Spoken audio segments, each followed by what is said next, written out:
Fact by رومی کے معزز دوستوں، میں ہوں نبیل احمد۔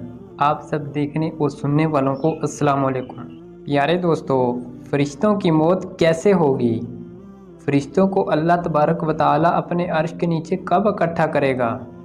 اور موت کے بعد کیا فرشتے دوبارہ زندہ ہوں گے؟ ان تمام سوالات کے جوابات ہم آج کی اس ویڈیو میں جانیں گے۔ پیارے دوستوں، قیامت سے پہلے ایک خوفناک آواز آئے گی، سب لوگ پریشان ہو جائیں گے۔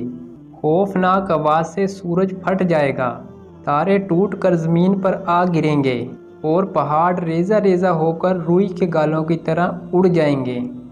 جب دنیا سے تمام مخلوق ختم ہو جائے گی تو اللہ تبارک و تعالیٰ ساتوں آسمانوں سے تمام فرشتوں کو موت دے دیں گے۔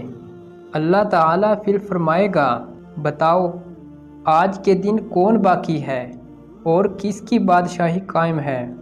یہ آواز سن کر حضرت عزرائیل علیہ السلام کہیں گے، اے اللہ، ہم 4 مقرب فرشتے زندہ ہیں، ہمیں کیا حکم ہے؟ تو اللہ تعالیٰ فرمائیں گے کہ حضرت جبرائیل اور میکائیل علیہ السلام کو موت دے دی جائے۔ پھر دوبارہ اللہ تعالیٰ فرمائے گا، بتاؤ اب کون باقی ہے؟ تو جواب آئے گا کہ 2 فرشتے حضرت عزرائیل اور اسرافیل علیہ السلام باقی ہیں۔ پھر اللہ تعالیٰ فرمائے گا کہ اسرافیل علیہ السلام کو موت دے دی جائے، اور حضرت اسرافیل علیہ السلام اس وقت سور پھونک رہے ہوں گے تو انہیں بھی موت آ جائے گی۔ پیارے دوستو، پھر عرش پر اللہ تبارک و تعالیٰ اور عرش کے نیچے عزرائیل علیہ السلام رہ جائیں گے۔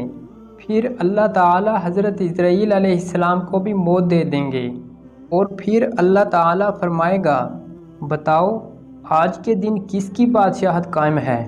آج کے دن ہمارا کوئی شریک نہیں۔ ہم نے روز ازل سے ہی فرما دیا تھا کہ ہم ایک دن ساری روحوں کو اپنے پاس اکٹھا کریں گے۔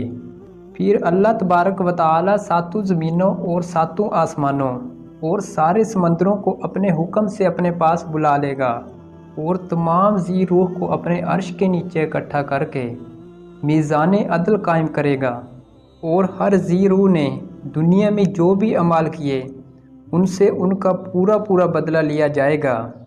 اللہ تبارک و تعالیٰ سے دعا ہے کہ ہمیں دنیا میں نیک اعمال کرنے کی توفیق عطا فرمائے، آمین۔ پیارے دوستو، یہ تھی ہماری آج کی اسلامی ویڈیو۔ آپ کی اس ویڈیو کے بارے میں کیا رائے ہے؟ ہمیں کمنٹ سیکشن میں ضرور بتائیے گا۔